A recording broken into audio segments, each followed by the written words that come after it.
Yeah, because that's, yeah. We can discuss. We're on. Welcome to Design Review Board number 2 for June 4th, 2009. And I think there needs to be a vote for chairman. So if somebody wants to make that motion. Yes, I would move the election of Michael Garagos as chairman of Design Review Board 2. I'll second. I think it's 2. I second. For tonight's meeting. Interim for the practice. meeting of Thursday, June 4th, 2009. I second it. It's been moved and second. Okay, roll call, Mr. Carter? Yes. Mrs. Riffian? Yes. Mr. Belladian? Yes. Mr. Garagos? Yes. Thank you. Someone like to say the comments? Yeah, if I may just read an You announcement. can read them all. Sure. During the Design Review Board meeting tonight, please refrain from talking among yourselves during the meeting, and please turn off or put on vibrate all cell phones and pagers. If you need to speak, please leave the meeting room. Anyone who wishes to speak, including applicants, is asked to completely fill out one of the speaker's cards provided at the table by the front door and submit it to staff. You will be called to present a case or speak on any specific item as desired. Anyone who wishes to be re-noticed about a project must completely fill out one of the postcards provided at the table by the front door and submit it to staff to receive notice of subsequent meetings.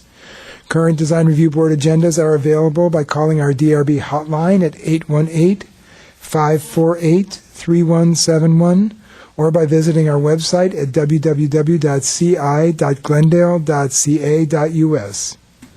A handout describing the procedures of the meeting, possible board decisions, and DRB reconsideration and appeals is available at the table by the front door. Please note that appeals must be filed within 15 calendar days of the DRB decision date, and the chairperson may reorder agenda items at his discretion. Thank you, Mr. Foy. Report on posting agenda. The agenda for this meeting was posted on the bulletin board outside City Hall on or before 5 p.m. on May 28, 2009. I see no oral communications. Is there anyone who'd like to speak on a subject that's not part of the agenda? Seeing no one, we will move on with the review calendar. There was a staff announcement, I believe. Yes, we wanted to announce that on June 18th, we will be having a study session. There is one item that's scheduled to go, and that will go first on the agenda. The study session is scheduled for about 2 hours so that we could have a dialogue with all the board members regarding how the DRB process is going and how it could be potentially improved. So we'd like for four of you here, and Chair Malekian has already committed to the 18th. So if you can confirm that you'll be in attendance, then we can make sure to schedule it for that date. Otherwise, we would move it to another date. So I'm seeing foreheads nod. Show of hands. Show of hands, everyone who could attend. Fabulous. So we'll look forward to that. It'll be at least 2 hours for a back and forth dialogue, and the public is absolutely encouraged and invited to watch, and if there are comments, to come and comment. Thanks. Thank you very much. There's nothing on the consent calendar, I believe, so we'll go right into the cases. Yeah, if I may, Mr. Chair, Sure, we kind of skipped the roll call, so I'd just like to note for the record that Mr. Malekian is absent. Would you like to do the roll call? That's all? Okay. That's fine. We'll go right to 2 PDR 2009-029-A, 1346 Highland Avenue. Take it away. Hi, Mr. Chair, members of the board, our case here at 1346 Highland, as you've introduced, is a first-time review. The project description, as noted in the staff report, is an 887 square foot addition. It's one-story addition to an existing 1,432 square foot house. Total house size at the end will be about 2,278 square feet. Project proposes, as you can see on the floor plans, we have site floor elevations, and here's a couple of perspectives, color material boards, and photographs here. Actually, let me just sort of hand these out. The photographs that are paper clipped together, I believe, are of the subject property.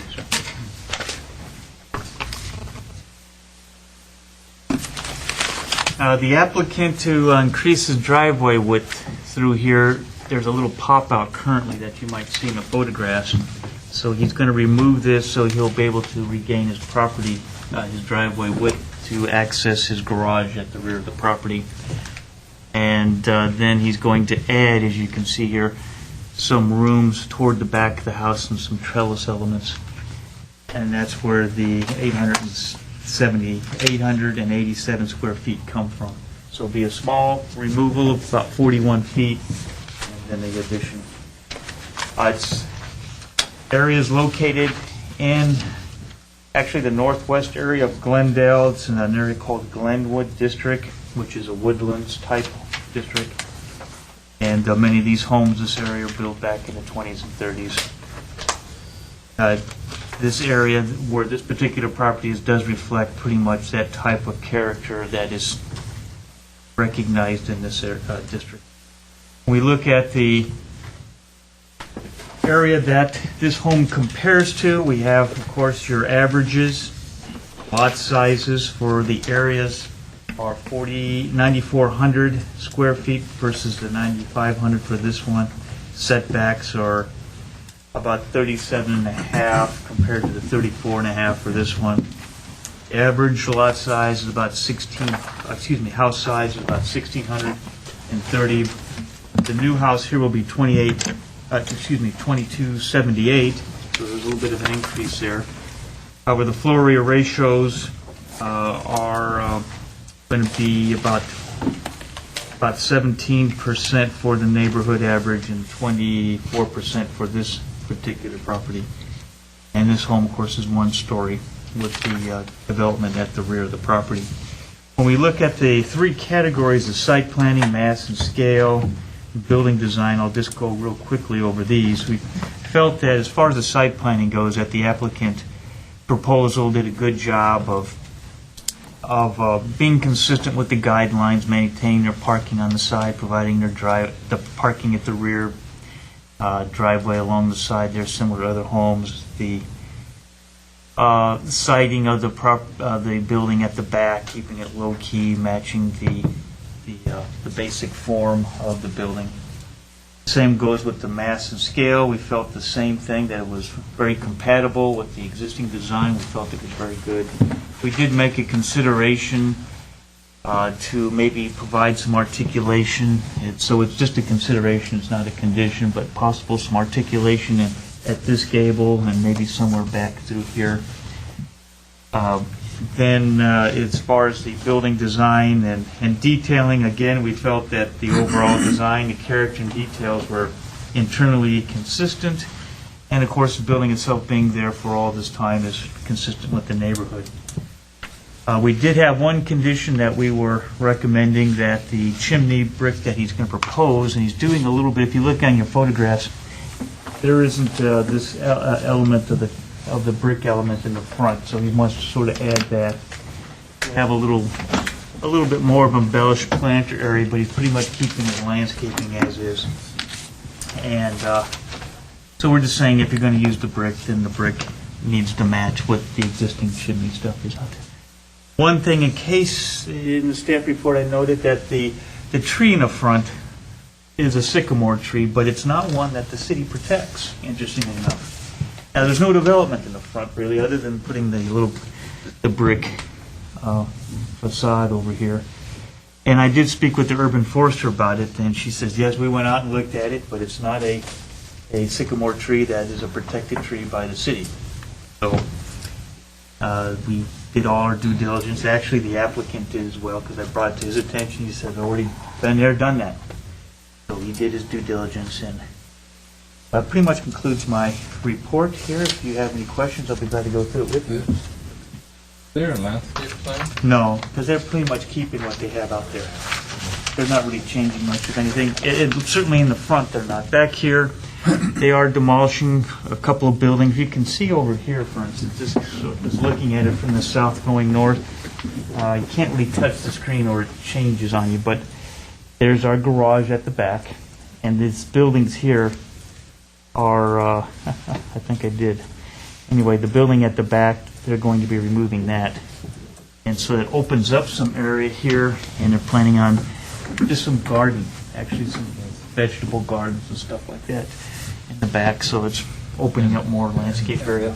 Trellis that is in the Yes. setback is the Yeah, small one, right? yeah, this one right here. We have to work with them on it, but it's, I Maybe didn't, just move down. yeah, he's gonna have to move it down. He may not even be able to attach it to the garage, quite frankly. We're real picky on what you can attach to a garage that's on a property line. So he may not be able to have this, but I didn't want to hold the project up for that. I felt that the main thing the board had looked at was this volume here. This trellis is fine, right here. And he could probably work something out in here, but this little area here, it's, well, I've mentioned it to him, and we can work with him on that. Any other questions? All right, thank you very much. Yes, sir. We have one card. Eric Ramos, please state your name and address. Good evening, Eric Ramos, owner applicant, 1346 Highland Avenue. So I'm just here to present my case regarding the room addition at the back. I purchased this house beginning of the year. Before I left, I live south of Glen Oaks, and the kids are growing up. We have them schooled at Hoover, Toll, and you know the triangle there. Keppel Toll, Hoover. Right. And with that accident, that really pushed us to the limit that we really have to move because these kids are walking now across. And we were just happy to find this house. Lucky enough. So with this house at 1432, it's not enough for us. And I have 3 kids. I promised them room each. So that's the idea of creating 4-bedroom in this house. And everything else, it was inspired by the existing architecture of this house. And I was careful enough to not impact the neighborhood because this is what it is all about.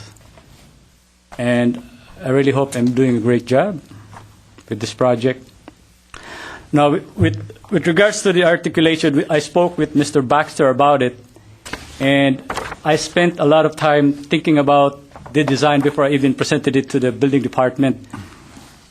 It's just so happened I'm so limited with the profile of this house. The standard 50 feet, I don't have it. There was a lot split in the 50s, downgraded it to 47.89. So minus the driveway, my house is just that narrow enough. So I was asked by Mr. Baxter to do an overlay, but I just wanted to leave it the way it is right now because I really wanted to accomplish the 4-bedroom for the family. And with that, I was willing to create something, but I just couldn't. I started thinking about it and looking at my plans a few days before today. I just can't create enough because of the limits I have with the size of the land. And the rest I think I can work with, like, for example, the trellis. And the brick, the comments about the brick. The brick is like that picture. It's popular like at Home Depot. Those are manufactured brick. It's like an old-looking brick. So it's not as red as the real new one. I'm sure it blends with the existing fireplace. Mm-hmm. Any questions for the applicant? Okay, thank you very much. Thank you. Does anybody else to speak on this topic? Close the public hearing. Anybody want to start? I could start. Yes, sir.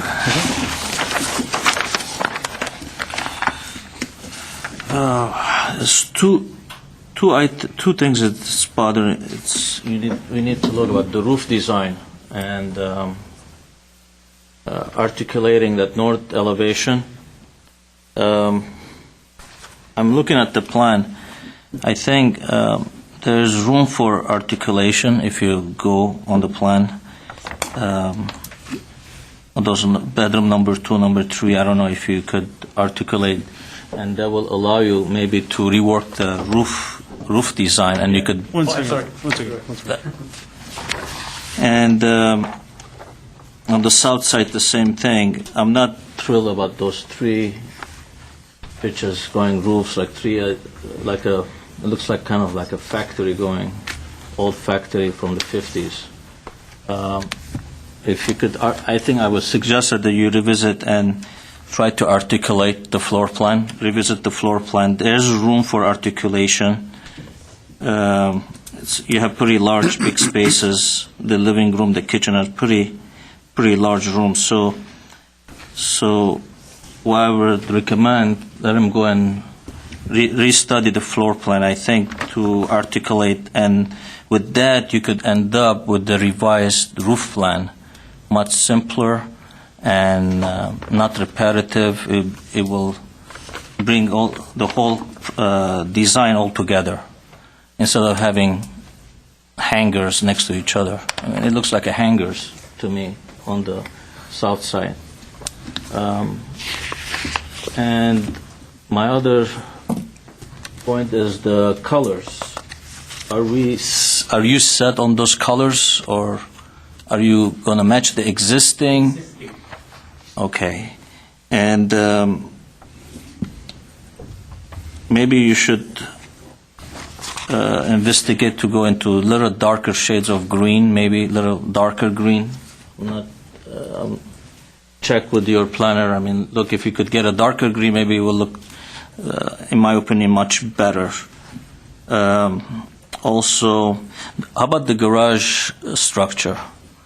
The garage structure, I believe it's existing. is existing. Also, I would see if we could change the color of the garage doors to match, maybe into brown, maybe. You have it here? No, it's on the other side. It's on the other bunch. You have it there. I don't have it here. You have the front door brown, so maybe you should look into maybe change the color of those doors in the garage to blend in with the house. The white, the green, light green. I don't. Where is that? You have it there? No.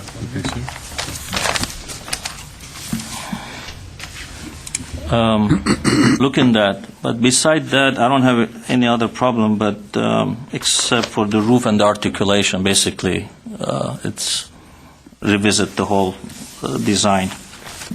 I don't have any problem with the trellis. Otherwise, that's about it. Mr. Carter? Let me listen to one more colleague. Oh, sure. That's fine. No problem. I since board member JP talked about the roofs, the north side, I actually think that it needs to be simple. Otherwise, there's an asymmetry on the back that's not present. The front is very symmetrical. The back is very asymmetrical. Uh-huh. And I think this asymmetry starts to run on across the whole side. So I don't think necessarily that the north side wants to be complicated or change necessarily so that it will look like the south side.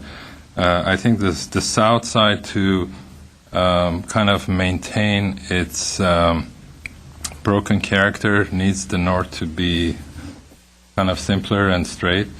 So I don't have the similar problems that you're experiencing. Maybe it's an imagery that kind of reminds you of a different set of buildings that you don't like, but I think somehow, although these three pieces next to each other might look awkward, but I don't have the similar problems that you're having.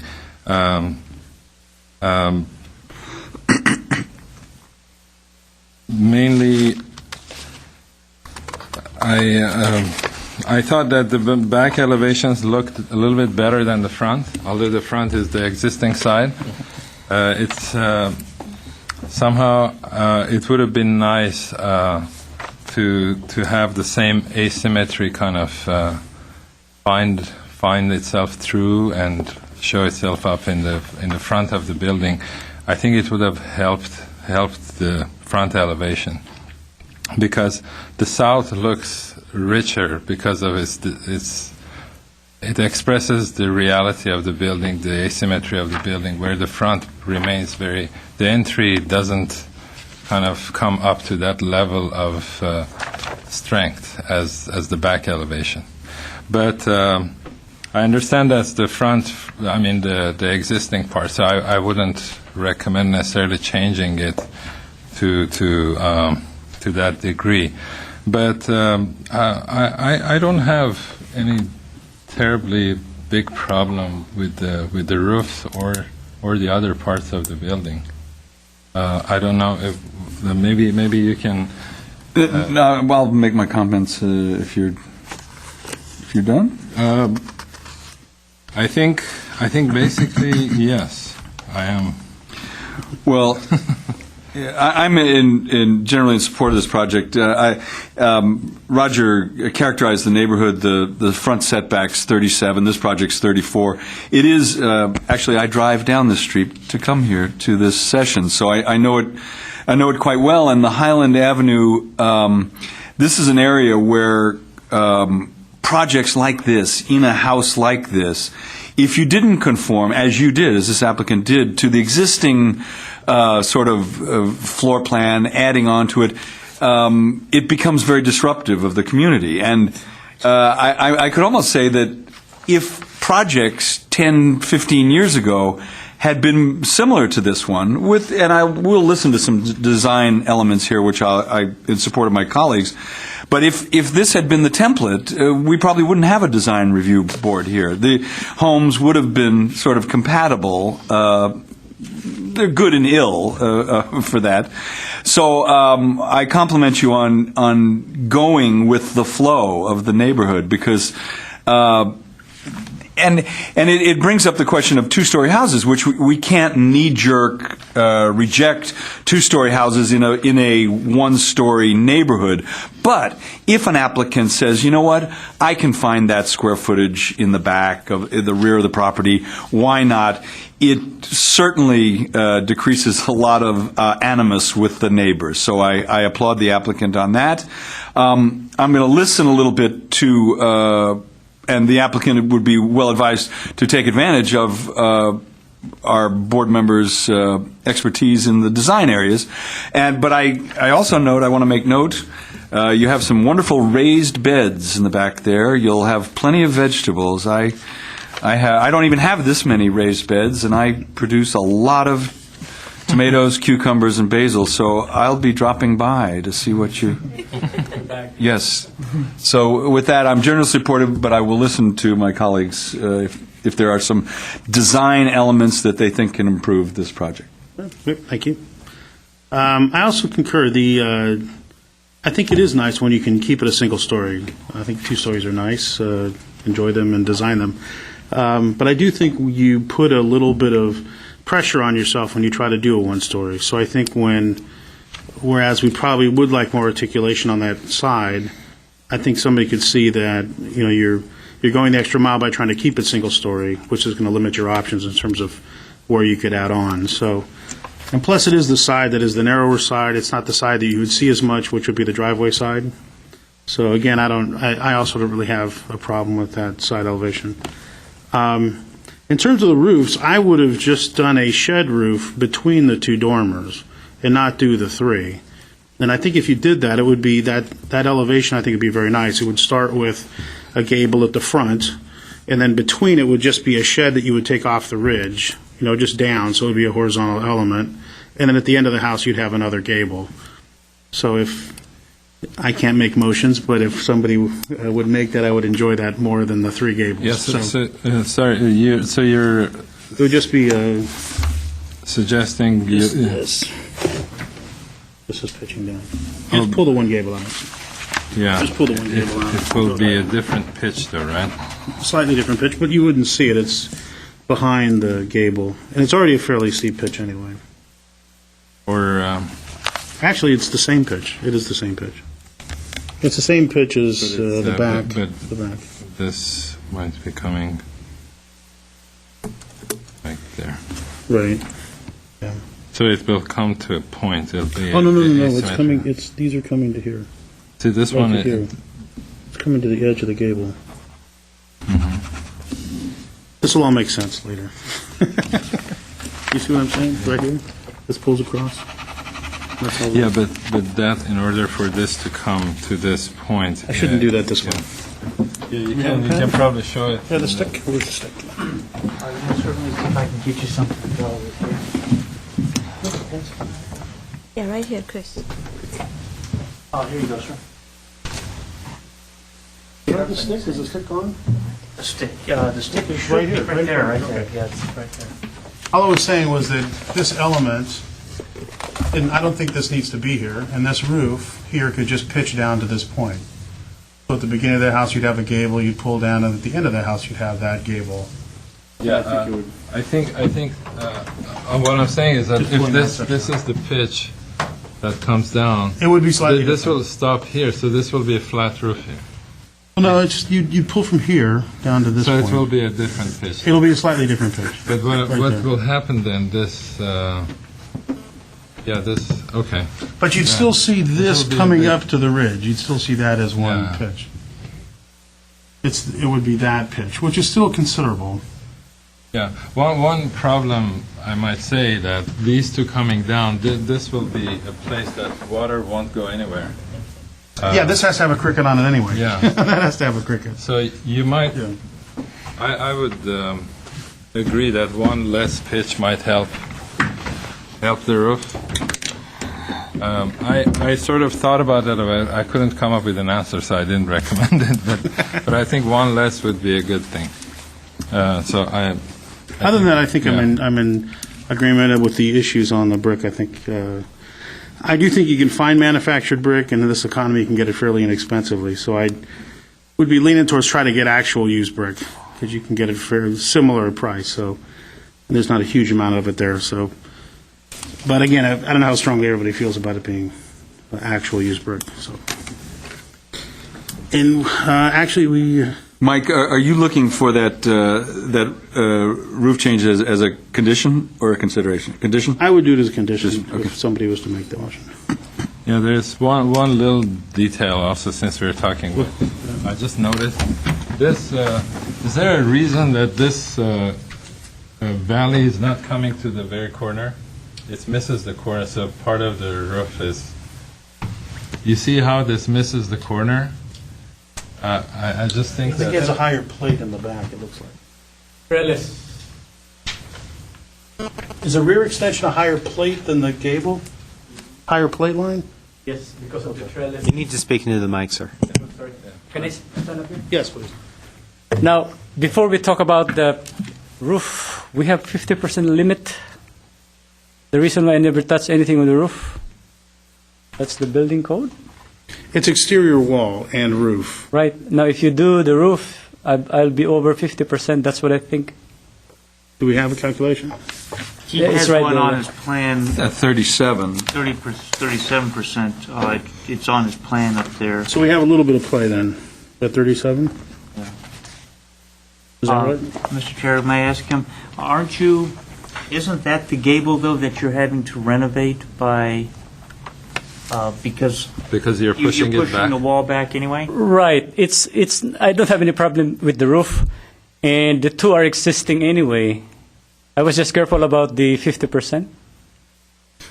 Yes, but I mean, aren't you, Those the three elevations are different distances. The pitch is going to be different.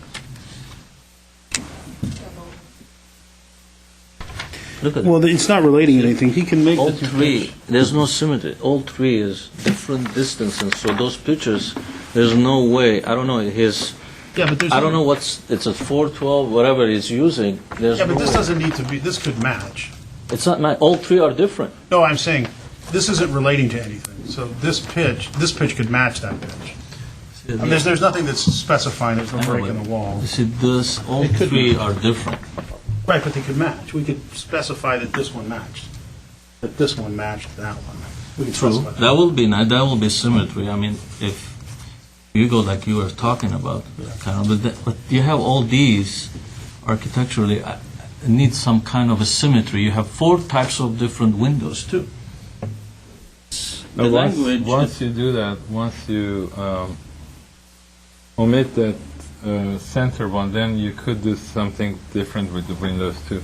So you have 1, 2, 3, 4 types of windows. I mean, the front elevation is nice. I agree with you. The back, I'd rather have the back in the front. Yeah, Has I more thought that character. I mean, I wish it could address this trellis in the front somehow and make the entrance a little bit more like the back. I mean, but forget, you have the symmetry here. You have A1A, you have the center. It's beautiful, simple. I'm not going to argue. But the side, you have. I mean, I don't know. He needs to study it further. No, I would maybe we can recommend that to unify. Just think similar or types of windows will help position of one of the gables. Yeah, because you're doing different heights of windows, which is making them Just look. for the sake of design, I don't know, my idea. Yeah. No, I mean Causing you a can problem. still have different windows, but at least let them look like one type rather than change a little bit different. Right. Each one has a point kind of Right. in there. So if you look at each pane as a proportion, Yeah. and the window grew off of that proportion, then you could see windows being similar. But when some windows have a tall and then some are square, it starts to add an inconsistency to the elevation. So that's the issue. Mr. Chairman, or staff, whoever can, I would be supportive of the gable change in a motion, but I don't want to jeopardize his 50%. Can I be assured of that, or what's the process for that? Roger? What we can do, we can make it a consideration, but you can also add on there a caveat that if it's going to break the 50%, that he can have an out on it. The reason is if he has a 4-foot setback, let's say on that northerly property line, he'll have to pull the whole building back 6 feet. Yeah, no, I don't. They have to cut off 2 feet of the entire side of that building on the north. If I may make a suggestion, I guess one of the things that we thought might help the 3 pitches together would be a change in plane of the wall. So if you think that as an alternative solution might be okay, then I don't think that solution would put his 50% in jeopardy. So let's say you had in mind to condition that center portion be a shed roof, then you could say, if that does make it go over 50%, this alternative could be utilized. So that's something for you to consider. And while you're considering that, I wanted to ask you about, there was mention about the 2 pitches on either side. And I believe that those pitches are different, or every pitch is different, because the size of the room in the plan is also different. So that if the pitch would change, either the height of that ridge would have to change, or the end of the eave on that would change. So Unless the gable was truly a California element. See, what I'm saying is if it's the same plane, you could just pitch it Actually, as a dormer element. As Mr. Chair just mentioned a while ago, those 2 remaining ones can be, the new one can match the existing one. The right side can match the left one. It doesn't have to frame and on the then- interior wall. Then It could be a California. But actually the interior wall. does the applicant understand what that means framing-wise? Very good. It's the rooming, sizing, that's the factor. So But that- he's gonna go ahead. I'm sorry, that room is my room, the family room and the TV room We won't make your room small. But you know, but I noticed one thing. Very freewheeling, isn't it? Actually, if you move that the little wall that exists between the kitchen and the breakfast nook, then you can almost make the right and left side be Yeah, completely equal. symmetric. Yeah, I see what you mean, yeah. Yeah. I think we're going to have to close it down. Well, we're going to have our discussion now and vote, so Oh. you can have a seat. You can have a seat. Yeah. You can have a seat. Thank you. But you know that whole room is open. Because that pitch, that No, I middle know, one, it's- it's I- right It here. doesn't relate to it, that's what I'm I saying. know, it comes doesn't make down- a difference. No, it comes down on this wall. I'll just quickly show you. I think it comes down on this wall. No, it comes to here, past the Is it window. there? Is it much Past the further? window. That's what I'm Then saying, it doesn't matter. It doesn't matter, that's what I'm Then it's saying. It even doesn't come easier. to a wall, so It doesn't matter, because it passed that wall doesn't. either he's going to mean- add a beam at some Yeah, point to no, I- frame it, or he's in the California. Yeah, I line. misread the location. So if it doesn't even come down to anything, it's easier. Yeah, yeah. So he could rework that roof design. He doesn't need to have all three. He could, I mean, there's I'll tell you, room can I- to play. What I would like to do, and maybe I can do this as chair, and just demand it, boom. Can we take literally 1 minute and just do the calculation? I mean, just resolve the issue? We do the calculation of that room. just very 50% quickly. roll? No, just add that, whatever the proportion of that roof is, just do it right now, it's two numbers, calculate it, find out what it is, so we can resolve it. Can you just tell me what that roof area is that we would be removing? Perhaps we'll take a 5-minute recess and we can look at that. I would like to do that, just so we can be clear and not have to worry about it. Okay. Yeah, take a 5-minute recess.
Quick again.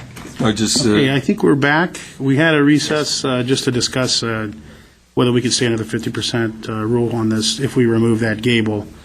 It appears that we will be able to, although I'm not making the motion, if somebody wanted to, that it would be possible to remove that gable and add a shed roof. So that's all we were doing during recess. well, Mr. Chairman, if everybody else has finished their comments, have we? Anybody else want anything to say?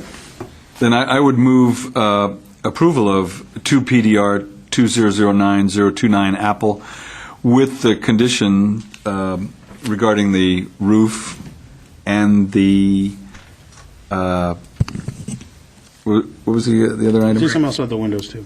Unifying the windows on the Unifying the windows on the, which elevation? north elevation. Is it South elevation. Oh, south. The driveway is the south side. The gable side is the south side. Sorry, yeah. And so I would make that motion, and in our discussion, I certainly will elaborate on the conditions so that it's clear in the document. Do we have a motion by Mr. Carter? Do I have a second? Second. I'm sorry, who's the second? Alec. Oh, okay. Third. So, Mr. Zarifian? Second? Okay, do you want to go through the conditions or roll call, or what would you like to do? Let's go through the conditions. Okay. I had written down some things here. Let me see what you think, because I want to see if Mr. Baladian had made some comments. So I just want to go through the comments I had written down. So we have here, I have written it out. Use a shed roof between the front and rear gable at the south elevation. The rear gable to match the front gable pitch. I have the windows on the south side are to be proportionate to the wall and the window design to be more unified. I also have to keep that condition about the brick that's in there. Okay, we won't be keeping the condition about pushing the walls back on the north and south side that the staff, actually that was a consideration, wasn't a condition. So we'll eliminate that one, but we'll keep the one condition on the staff report about the brick. And just to enumerate, that is the new brick color shall match the existing chimney brick color. Yes, sir. Okay. Would we like, as part of that condition, to say, consider or make as part of that condition that used brick shall be used? Okay, and that's a condition portion, not a consideration. Okay, so Strong enough to be a condition? so use brick. Use brick as a condition or consideration? What do you guys, motion makers? As a condition. Should be a condition. Okay, use brick color shall match. Okay, then we also have, and let me just, I wrote all these notes down. The other one is the garage door color to match the brown garage, the garage door color to match the brown front door color. And consider using a darker green, or a darker green color. Did you want that? Okay. And the door adjacent to the garage door. There's a single door. As a brown. As a brown. So the door is on the garage to match the front door color. And also the door adjacent to the garage door. There's another door there. Pedestrian door next to the garage. Pedestrian door. That's correct. So, but all the doors on the garage, All the doors, correct. car doors and pedestrian doors, that color to match the front door color. Correct. Okay, so I have that colors. Is that a condition or a consideration?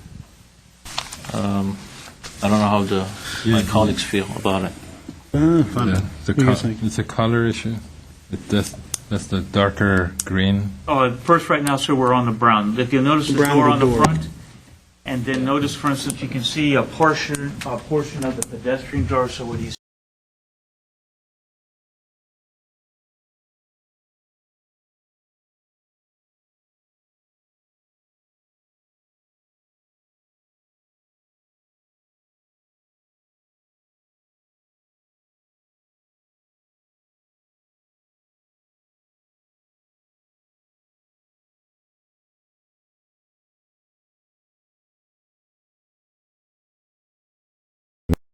in color. Well, I'm okay with the color he submitted. Okay. The computer, I'm not sure what it is. Yeah, we always go by the color. Every printer in every office is a different color. Yeah, I'm okay with the color explaining. So that's also a condition, not a consideration. All right, so the colors for the dark trim, so it's a darker green. Colors for the garage doors.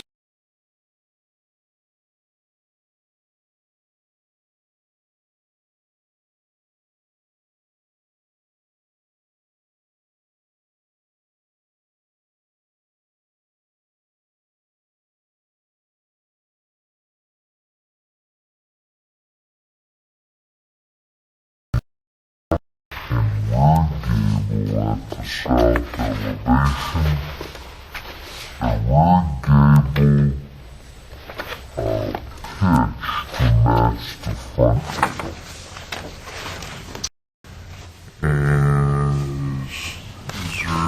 And then the next part I have is about the windows. I can read that one more time if you want. No, that's fine. Okay. Is that going to be satisfactory for you? Is it going to look okay? Yeah. How about the windows? Want me to read that one again to you? So I have the windows on the south side are to be proportionate to the wall and the window design to be more unified. I would maybe like to phrase that slightly differently. Unify the windows on the south elevation. Utilize the pane, the individual pane proportion. Make that consistent throughout, and then the windows sizes can vary using that module. Yeah, perfect. All right, I'll have to listen to that one. That's the My idea. shorthand is not quick enough on that. Yeah, She said it perfectly. Said it perfectly. Okay, good, then we'll work on that. Okie dokie, so that one will be modified per Stephanie's comment. All right, so we have a motion, we have a second, and do we have, we're ready for roll call, John? Yes, roll call, please. Okay, so we have Mr. Boladian, Yes. Mr. Carter, Yes. Mr. Zarifian, Yes. and Mr. Gergos. Yes. So it'll be 4-0 approved with conditions. Very good. Thank you very much. Thank you. We move on to second item, which is 2 PDR 2009-021-A, 1304 to 1310 South Brand Boulevard. Good evening, Mr. Chair, members of the board. The next item before you is design review case number 2, PDR 2009-021. It's an application that involves the development of a new Subaru automobile dealership located at 1304 through 1310 South Brand Boulevard and 110 through 116 East Cypress Street. Let me go over with you quickly what's on the board.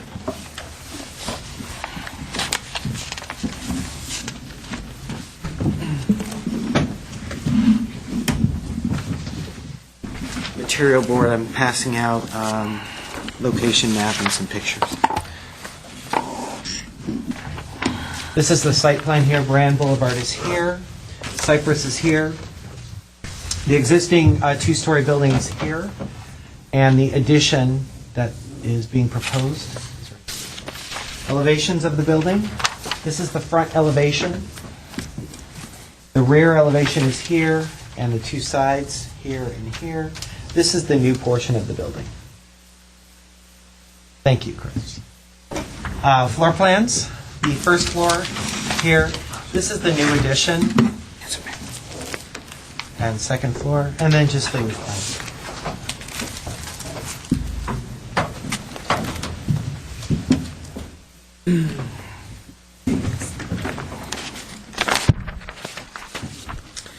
The project involves facade changes to the existing building, reconfiguring the front and rear parking areas, and adding approximately 3,300 square feet to the rear of the existing building to facilitate the location of a new Subaru automobile dealership.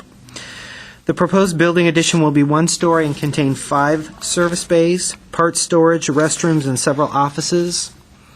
A total of 52 parking spaces, including 13 tandem, will be provided on the project site. Variance, parking reduction, and parking use applications were recently approved to enable development of the project. The South Brand Boulevard design guidelines, the site is actually in the South Brand Boulevard specific plan area. The design guidelines contained in this document, the guidelines are intended in part to reinforce and enhance the identity of South Brand Boulevard as a regional center for automobile sales. And I contained some of the guidelines in the staff report, and they're delineated. Well, they're delineated in the staff report. I'm not going to go over them. The site plan for the project does not significantly change as a result of the project. The parking lot between the existing building and South Brand Boulevard will be slightly reconfigured to accommodate handicap parking. The existing building is located in the center of the site, and the 3,300 square foot addition is located on the east side of the building, behind the building, and is not visible from South Brand Boulevard. As a result of this addition, the parking lot behind the existing building will be reconfigured. The site plan of the project is generally consistent with the South Brand Boulevard design guidelines. Service and storage areas for the dealership, which is what the addition will contain, are proposed in the building addition and will be separated from the retail sales area. That is consistent with the guidelines. Service and storage are located behind the automobile display areas and access from East Cypress Street as encouraged in the guidelines. And customer parking is located between South Brand Boulevard and the existing building. Pedestrian access to the dealership is located off of South Brand Boulevard and will be highlighted by a paved entryway within the parking area and the proposed new tower icon at the front facade of the building. No additional landscape areas are proposed as a result of the project. Some minor landscaping is being removed immediately east of the existing building to accommodate the new addition. Along the eastern boundary line of the project site, a 10-foot wide landscape area planted with eight mature trees and some shrubs currently exist.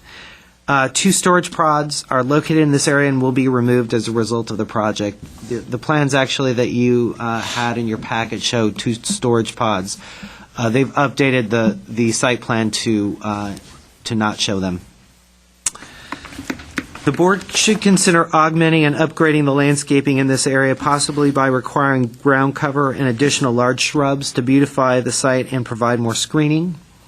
The board should also consider requesting the applicant provide new landscaping in the area adjacent to the street to upgrade the appearance of the area. The mass and scale of the project site does not significantly change as a result of the project. The existing building is 35 feet high at the semicircular entry element, and that I don't have the elevations of the existing building up, but there's a semicircular entry element. The building is 35 feet high to the top of that. This element is going to be removed as a result of the project and replaced with a new Subaru Icon Tower, which is faced with a slate and is built adjacent to the building entrance. The tower is approximately 34 feet high, so it's slightly lower in height than the existing entry element. The new 3,300 square foot addition is located behind the existing building and is approximately 17 feet high. The guidelines suggest that building design should be attentive to the more human scale designs of older buildings in the area. The existing building on the project site is larger compared to the older commercial buildings on this street, but it's much less massive than the recently proposed and completed new automobile dealerships and dealership expansions. As I mentioned before, the semicircular element that exists currently on the building will be removed. The overall form of the existing building appears relatively simple and utilitarian. The slate-faced vertical icon, which replaces the semicircular element, will break the perceived mass and horizontality of the existing building and provides some articulation in the front facade. The facade remodel will include cladding the uppermost portion of the front facade, which will wrap slightly to the side facades, in a composite silver metallic metal panels. Treatment of the facade with these metal panels will upgrade the appearance of the building. Finally, the primary goal of the project is to add space to the building for service and parts storage to facilitate the location of the new automobile dealership. A component of the project is to update the appearance of the building. The existing building will be faced with stucco painted a gray screen, and new storefront windows are proposed in the front, the west elevation, in the same locations that the storefronts are now. The proposed icon tower within the front elevation will be faced with a chimera slate. I'm not sure if I pronounced that correctly. As previously mentioned, the upper portion of the front facade of the existing building will be faced with a silver metallic metal panel material, which represents an improvement to the material quality. Design and detailing of the project is generally consistent with the guidelines. The primary pedestrian entrance to the display area facing South Brand Boulevard is emphasized by that proposed tower icon. The guidelines encourage buildings to be elegant and understated to emphasize the automobiles on display rather than the buildings themselves. The use of the slate on the tower and the metal panels on the upper portions of the facade represent that. The board should consider requesting installation of additional metal panels to add interest to the front facade and to assist in the transformation of this building from a more office-looking building to one that appears more like a automobile dealership. Finally, staff recommends that the Design Review Board approve the project with the condition in the staff report. I also would like to mention that there was environmental done on the project. That was included in your packets, and you need to acknowledge that document. That concludes my presentation. I just have a question. What is the size of signage? Are they at the max on signage? Or I'm working with the signage people now. You don't need to look at that. I'm just wondering if it could be bigger or not, or size-wise. Automobile dealers are, I believe, allowed 2 square feet per foot of building frontage. Okay, thank you. I have two Any questions. Sure. The existing window mullions, the green mullions, Okay. are they going to replace it, or were they proposing? It's my understanding, and you can confirm with the architect, the existing storefronts are being removed on the front elevation and replaced with new storefronts. So, I believe Entire building? for the front facade only. Okay. Yeah. I will clarify. And then also, where's the Lucabon metal? I know you see in the picture material, but I don't see on the elevation. I didn't see it. It's on the... Which I'll portion is point the it out. Lucabon?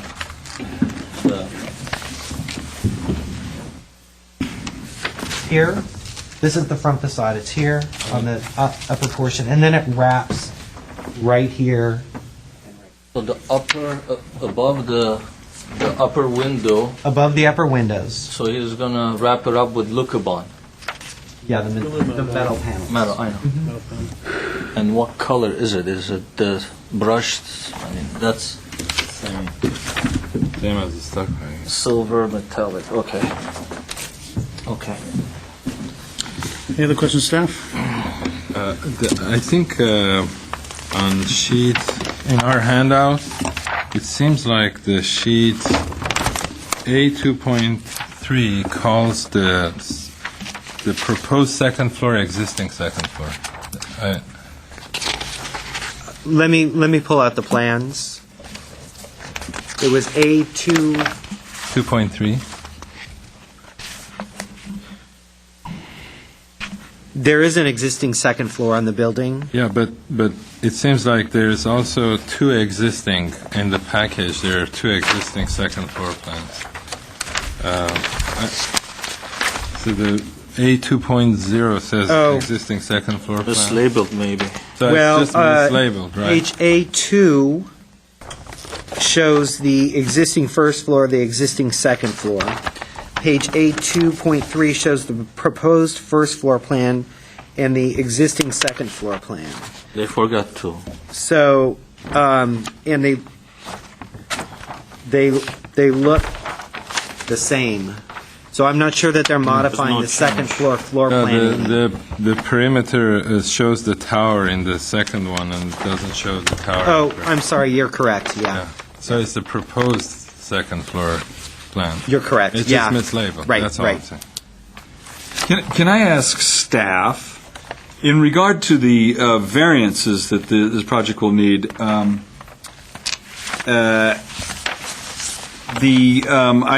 read it elaborates the deficit of 8 parking spaces, so I'm glad somebody did that math for me. But as regards to the trees and greenery, the variance that would be allowed without providing 36-inch box trees, average of 1 of every 20 foot, what would that deficit be? Is that known? In terms of the number of trees? Yeah, I mean, what if there was no variance? What would be required versus what? Well, let me show you where the code specifies that the landscaping in the walls would be provided. This line, this dashed line, represents a change in zone boundary. So anything on this side of the site is zone CACS, which is a commercial auto, commercial service, I believe, zoning. On this side is zoned R2250 with some overlays. Our code specifies that at this boundary line, a wall needs to be built, and landscaping, or I should say trees, be provided on this side. So in effect, our code in this case is saying you've got the existing driveway here and parking, they need to put a wall here, and then trees right adjacent to it. The intent is to provide buffering. In this case, that didn't make any sense, considering the way the site is developed now and works. I believe the code says one tree every 20 average of 20 feet. Yeah, 36. So I think it's about 9. Okay. But I'm trying to reconcile that with your recommendations, regarding landscape. A landscape plan for the landscape buffer and replacement of 2 existing dead trees. That's in this area. Okay. There are existing mature trees here. A couple of them in the back portion were dead when I looked at the site. So that's that. And existing additional landscaping in the existing planter adjacent to the street. That's in this area. Okay. Thank you. Any other questions? From staff? I have a question. Sure. Which parts of this, it seems like there's an iconic issue that has to do with Subaru brand. Which parts of this elevation lends itself to that? Is that kind of like the tower? Oh, it's my understanding that the tower is there. That's the only part? Or the Aluka bond uses? I think they use that frequently. I would ask the architect or Subaru, but yeah, I think it's mostly the tower. But in a couple of the dealerships I've seen, they do also use the metal paneling. Okay. Any other questions? I have a question for the architect. Okay. All right, open up the public hearing. I've got a card from Ken Hitz.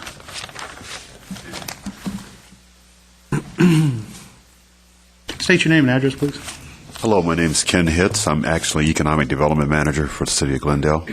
I'm with the Development Services Department. We have been working with Subaru and representatives of Subaru for well over a year now. They first came to us inquiring about this site. We're happy that Subaru has chosen Glendale as a potential city for a new dealership, and especially in light of the fact that we lost one dealer in the last year, and we're looking at possibly losing a second with our Chrysler dealership and their impending situation. We support the project, and we would hope that their design is acceptable to the board. In addition, we'd like to hope that you'd be sensitive to their schedule and any incremental costs associated with opening a new dealership, particularly in this economy. Our auto dealers contribute significantly to the sales tax base here in the city, and again, we support the project. They bring great jobs, and they bring sales tax. So thank you. We hope you take those thoughts into consideration. Thank you very much. Lyle Hudson. State your name and address, please. My name is Lyle Hudson. My address is 305 North Coast Highway, Laguna Beach, California. I am the applicant. I am the architect for the project, representing Subaru this evening. First of all, let me say I'd like to say something to Roger and to you, the board. A fantastic job presenting this project tonight. He's pretty much accurate on just about everything. Other questions, please, you can ask me. But just a fantastic job presenting this project. As the architect. We're here before you tonight to go ahead and review this.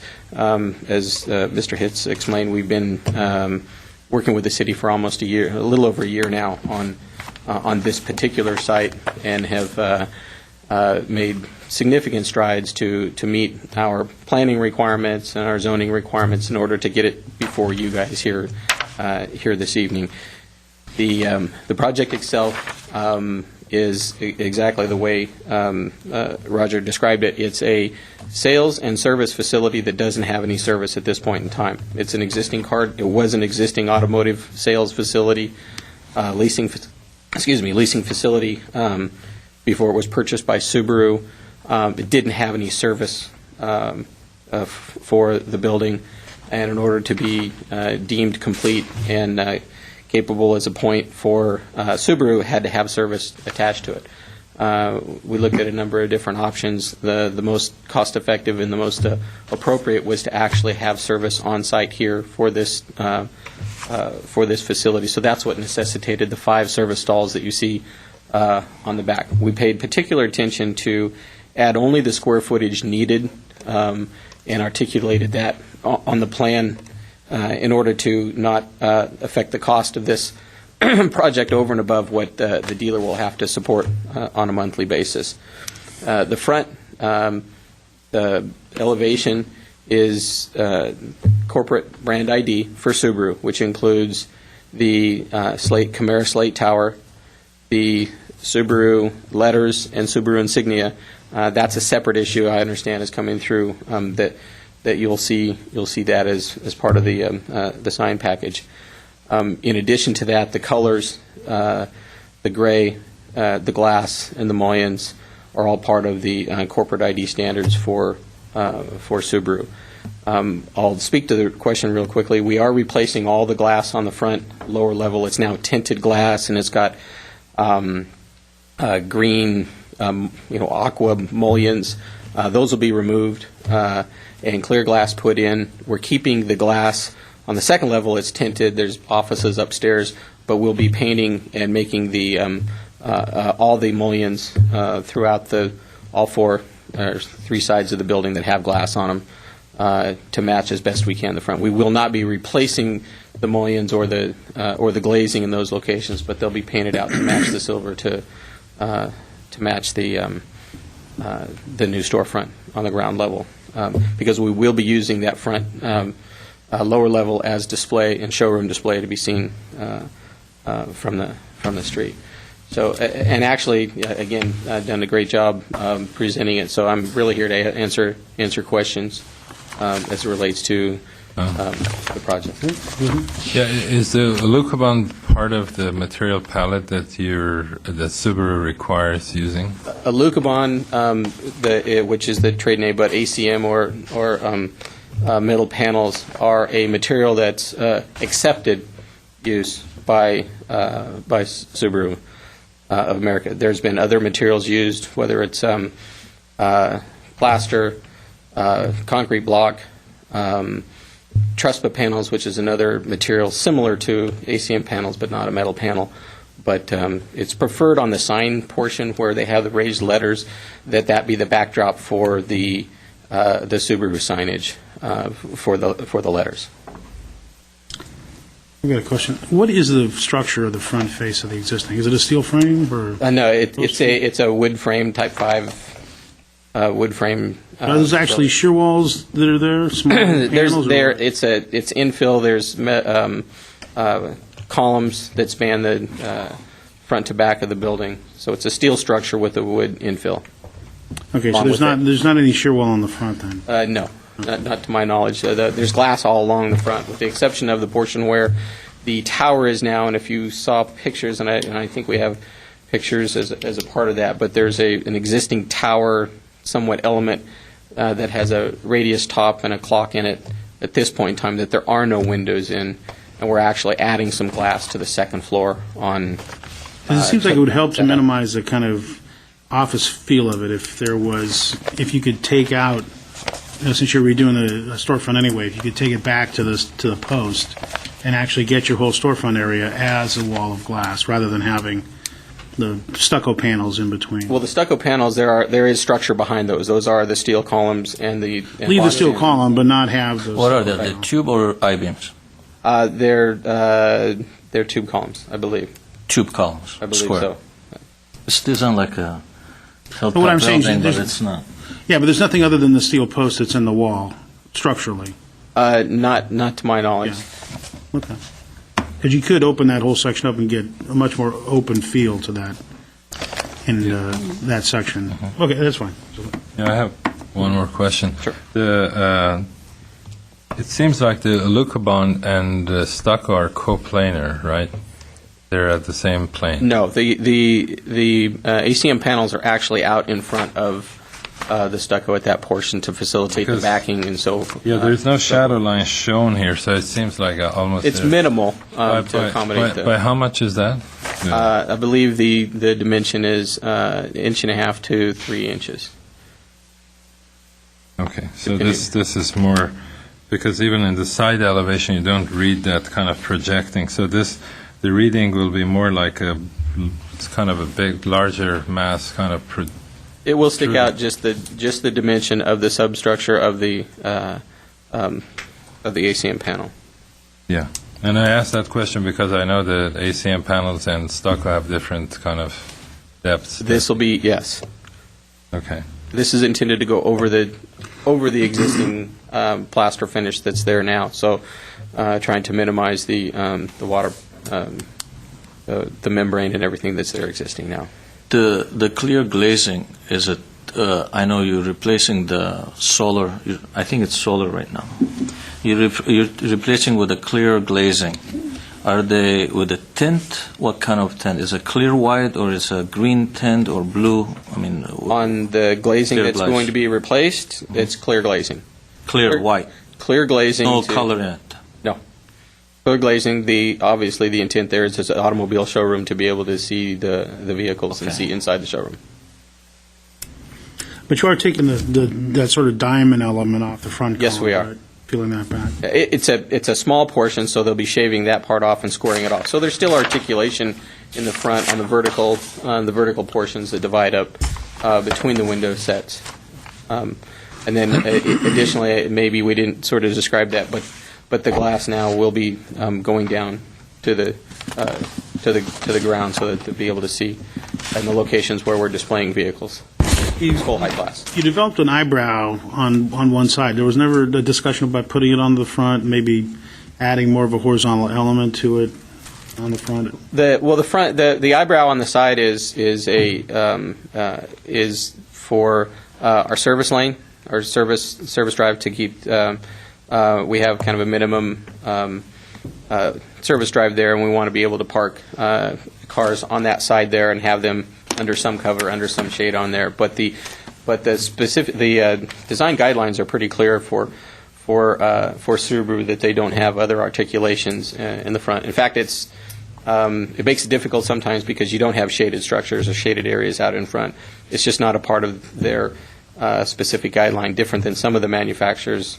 Toyota is exactly the same way, with absolutely no no projections that are allowed off the front, which makes it kind of hot sometimes with clear glass. But Yeah. we're really. It just seems trying like to- what we're fighting there is the fact that it has that office building look and try to bring out more of a showroom feel to it. Those elements. Do you know how they're going to change the color on the mullions? The mullions are Where going to do be they're going to be prepped and primed and then repainted. They're painted Spray? now. They are painted now. They are. They are painted. Yes. Oh, they are painted. They're painted aqua green. So they've already been compromised. So they'll be stripped and acid washed and then repainted as to match the brushed aluminum. Oh, I'm glad that arch is gone. Would anybody like a clock? Delivery. Well, we might I even have make few it. We might even make a suggestions. Are we delivery if you need opening, it. or can we open? I have one question because I can't figure out something. What is this element shown here? This little kind of. There are vertical elements that are existing now that have a little diamond or a triangular shape to squaring the them off? front, and we're squaring those off, but we're keeping the vertical element that's there that divides up between the windows, and that is where behind that is where the columns are. So they articulated the columns at that point. We're just shaving the. It's not, yeah. Is the window height the ceiling height inside, or is the ceiling height higher? The ceiling is going to be removed, so the ceiling height it's at the window height now. You'll be exposing the But structure. we'll be exposing the structure up above. There's a header that goes across there at that point. That's that's existing. So we're keeping the existing opening sizes the same, with the exception of. Yeah, I just think that's unfortunate. I wish you guys could open that section up and really make it a showroom. I mean, I'm also, I have my client here from Subaru that's also going to speak a little bit to this, just to give you some of that indication of why we're doing some of this and not. And again, particular care has been taken to reuse an existing site and utilize it to the best of the ability that we can. Subaru is a brand that fits well in this site. Wouldn't fit in Chevrolet or fit in Chrysler or fit somewhere else. So, the opportunity here presented itself some 12 months ago, and we've gone through a few different opportunities, and cost has always brought us back to what's affordable for the dealer, because it makes no sense to have to put a dealer in a situation that he can't survive. And that's the last thing, from an economic standpoint, and I think Ken hit on that really well, is that, beyond everything else, we want it to be the best it can be, but we also want it to be something that's going to be sustainable and lasting for the dealer that's going to be responsible for making it work. But this is I don't know if you're familiar or how much, but you did at one point in time have a Subaru dealership here in Glendale. It's been quite some time, and this is an opportunity to get back into the market here at a time when it doesn't seem like many people are looking to actually add opportunities and add points. Anything else I can add, I'd be happy to. Thank you very much. Stephen Gale. State your name and address, please. I'm Stephen Gale from Subaru America, Director of Corporate Real Estate and Services, 2235 Route 70 West, Cherry Hill, New Jersey. I don't really have a lot to say unless it's really in response to questions or issues that you might have or need clarification. I just want to give you guys an opportunity to have a shot at me, the owner and the manufacturer. I think staff's done a great job in portraying what the project is about, what we're trying to do, the rationale behind it, and working with us on the variances, et cetera. And Lyle has pretty much articulated what the project components are about. Vis-a-vis the Aluka bond issue, most typically we do use Aluka bond or an equivalent as a backdrop to our letter set on the building. The amount will vary depending upon the project, depending upon who's doing it, the size of the project, and whether or not they have a planning volume that's adequate enough for them to be able to endure the cost that would be associated with that as they go through the project.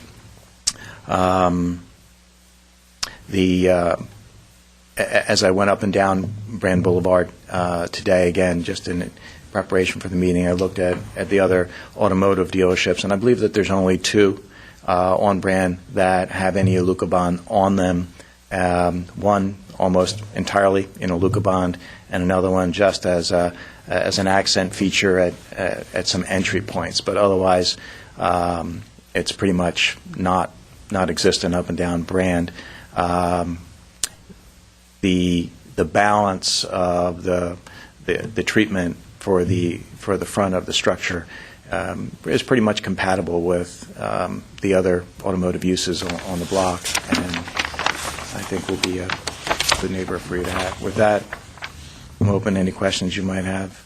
Just have a question. It's true that you couldn't add any kind of awning or anything, not awning, but any kind of eyebrow on the front? I mean, that's something that isn't within the corporate realm, or what? Because I think it needs a horizontal element to kind of bring out its more of a car nature rather than the kind of office building that it looks like now. Most typically, the time that we would do that is when we don't have a showroom and we can use that as the showroom. But if I do that and I put cars underneath it, it's taking away from the parking, and the parking is very critical. Oh, actually, I'm just talking about something that's maybe 3 feet deep, something that's just an architectural element on the building. The only way that our corporate guys have allowed that feature was when it was really critically necessary to be able to support the showroom function, and they required it to have a lot more substance and depth and be a more integral part of the facade.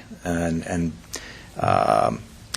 the only times we've ever done it has been, the only times I'm aware that we've done it, because there's a lot that happens that I don't know about, have been when we've done it from the ground up, and we were able to incorporate it into a total design for a building, and was able to achieve corporate approval based on the way we incorporated that element.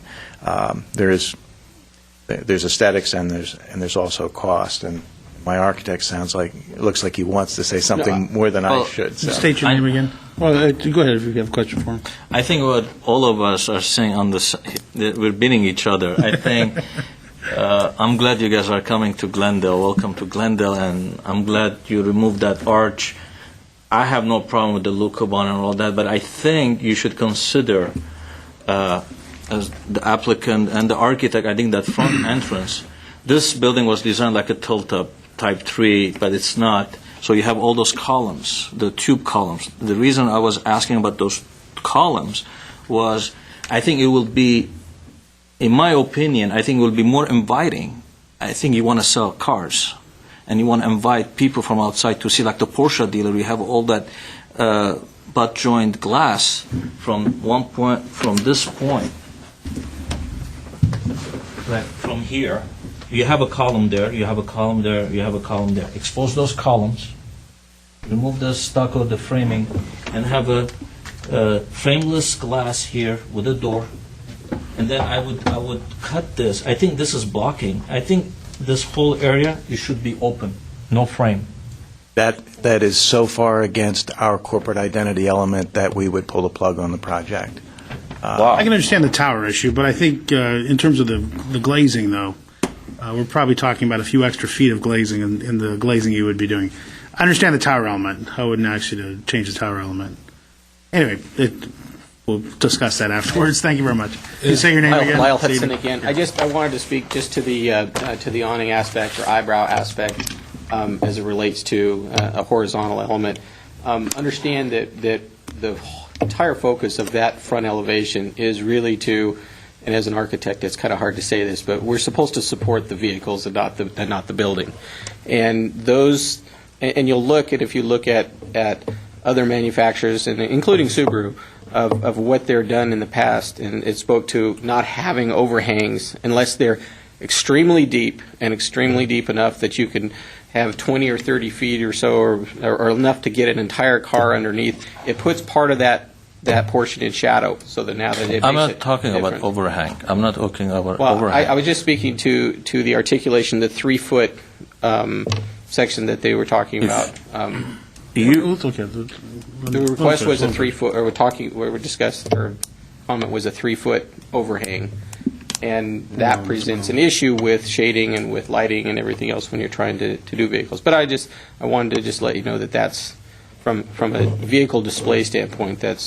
And it contradicts having shading and having sun control and things that we'd like to have sometimes as architects on buildings and have more articulation. But that's the drawback that we have when our entire focus for retail is a vehicle that's a pretty good size. I have just one question for the gentleman from Subaru, if I may. Yes, sir. Just for Sorry, he needs to state his name you again. state your name again. Is that Stephen right? Gale? Do I need to go through the rest? No, of it? that's fine. That's Okay. fine. Stephen, just so for our education, you see, many of us said, an open space, open front. You see the cars. You see the cars. What is Subaru's corporate thought about that you wouldn't? Just so we would. You said it was so antithetical to your corporate. No, I think he was. He's talking about modifying the tower. Oh, the tower. Yeah. The tower. Oh, you weren't talking about the opening where you see the vehicles. You're talking about the tower? My initial response was to the tower, yeah. Yeah. Okay. No, the All right. tower I'm fine. Yeah. Maybe I didn't explain it right. The tower location is fine. I don't see any. The cost factor I was trying to ask you. You're changing already the mullions on the front.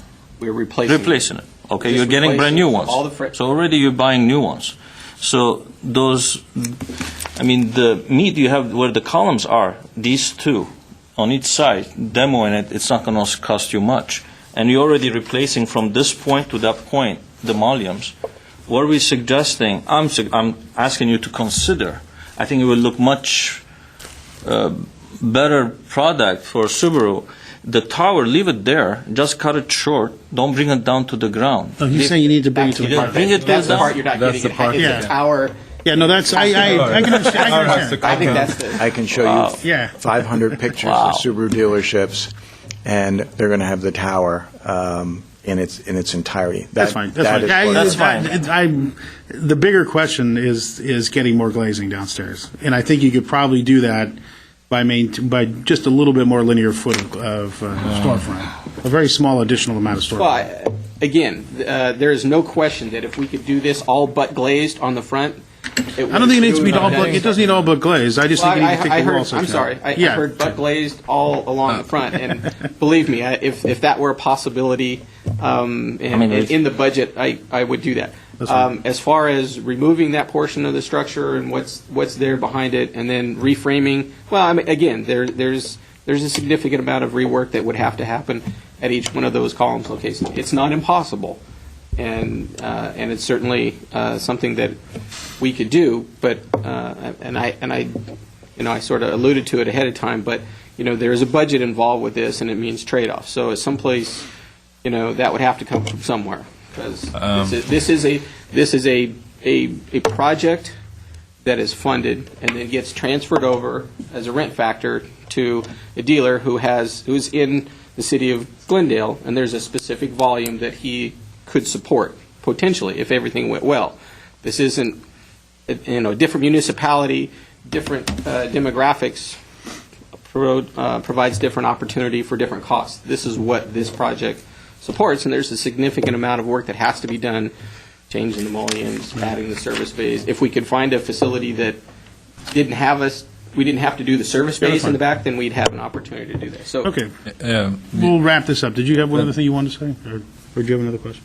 No, I like to just put maybe everything in perspective from everything that I heard, and I didn't speak that much, but this is what I'm thinking that the project can benefit from. I think the setback of the building is not helping the ability to see the cars in a strong way. So, given that, I think it's more necessary for this building to have a big statement or a big gesture, saying that here I am, I'm this dealership, and provide some sort of a large gesture that says it's inviting. It's an inviting building. The way the building looks, I think you have to look very hard to find cars in it, because the ceiling of the first floor is so low that it's hard because of the setback to find the cars. So then the other thing is that the use Let of me hold on one second. Did you have a question for them? Because I'll let them say that. so Did you have a yeah, question this for them? we haven't gone into. Yeah. Did you have a question for them? No. I would talk about this during the. Thank you very much. Thank you very Let's much. close Thank you. Close public hearing. Go ahead. So maybe Sorry. I can. Go ahead. Sorry. Keep going. yeah. Keep going. Yeah, so I think what we're trying to say here is that something that the building needs to be able to convey that it's a dealership. It's not an office building with cars in it. And I think it can be achieved without changing the cost that much. I just played with it a little bit, and I don't know what's the best way to sort of show how it can change, other than maybe drawing a few lines. But Draw. Were you drawing it? Go ahead. I darkened it I'll- like you should. I think it's nice. maybe I can give this to you, but I can also draw it here. Either way. I think I know. Let me move this over so everyone can see it. Can I shift the location of this?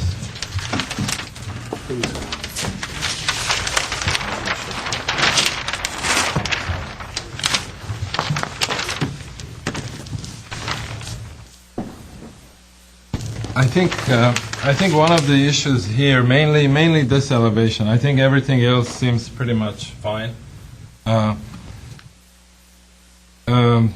the third point that I was trying to make, to just complete the comments first, is that the use of Lucaban, basically architecturally, there's not a large meaning. It's just a way of putting one kind of a background to the signage than another. But if I was to kind of come up with an architectural scenario for this building, I would have said that maybe this center wants to somehow express itself as a two-story piece, so that you read a large kind of two-story. It can be done with paint.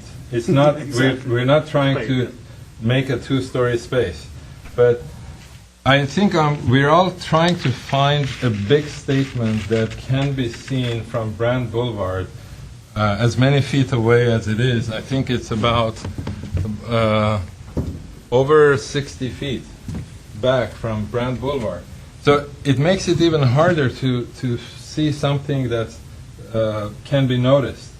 So I think we're trying to make this building to come up with an architectural sort of agenda while we're at it. Because the tower, for example, it exists only, the front few feet of it is a tower. It's a surface treatment. Only on top it becomes sort of a volumetric thing. So it is projecting out, but only a few feet. The tower, the way it exists on top of the building, doesn't exist within the building. It loses. It's gone, right? So I think we're trying to make this to be something other than a surface treatment. It has to become an architectural statement that's large enough to be seen from Brand Boulevard, being 60 feet back from it. So I think that simple improvements can be done by, for example, if this stucco turns into glass, it's very simple to do. I don't think that's a major cost issue for pulling the plug in any way. Or this piece, these two pieces can, so anything here, you can add more glass, which can help what happens from this point to that point. Then maybe this top capping the building with these two large kind of pillars, that this thing goes across and creates this large kind of center. Maybe that becomes sort of something that architecturally has some weight to it. That's what we're trying to get. Fantastic. Very good. So we're not talking about big cost issues, but I think we're talking about something that can add to the building as something that has a louder voice to be present on Brand Boulevard. I don't think that would Subaru will hate that. Mr. Chairman, could you open it long enough for me to, because I maybe I poorly asked my question, but I actually didn't get the information that I needed from the Subaru. So if you could, and it relates to my colleague's comments. Stephen, please. Yeah. So, make you say your name again. I'm sorry. Stephen Gale. I haven't forgotten it yet. Stephen, just what I wanted to kind of the information I want to get. You see the drift. You know, it's almost you say want to see more cars, a glass, but you surely must have had these conversations with your architect. Is there a corporate reason for this front facade versus something that's more substantially a glass view onto the cars? I've had extensive dialogue with my counterparts back at corporate with whom I work with on all these projects nationwide. Mm-hmm. I've been with Subaru almost 29 years now, and I have responsibility for every piece of real estate we have in the country and any of these that we do that we have any involvement. We had extensive dialogue in terms of what we wanted to do with the property and what would be viable in terms of us to do to make this project work and turn over to a dealer who is starting off in an area where we don't have any recognition to speak of yet. We don't have a market here. He has to develop that market. The cost to get in on Brand Boulevard was significant, a tribute to how how great a job you guys have done with Brand Boulevard over the years. It made us want to be there, but it was not inexpensive to get into. And then the cost to rehab on top of that and to add goes further. Those costs will be passed along to a dealer. And our approach has been a slightly modified one to years gone by, which is you see some empty stores on Brand now and may see some more. And we don't want this to become one of them. Every dollar I put into that store, that dealer has to sell more cars, service more cars in order to be able to carry the load. The only thing worse than an empty store today is an empty store a year from now or later, because you've lost a whole lot more money because you went and you tried to do something and now you spent all this money and all this time and now you've lost again.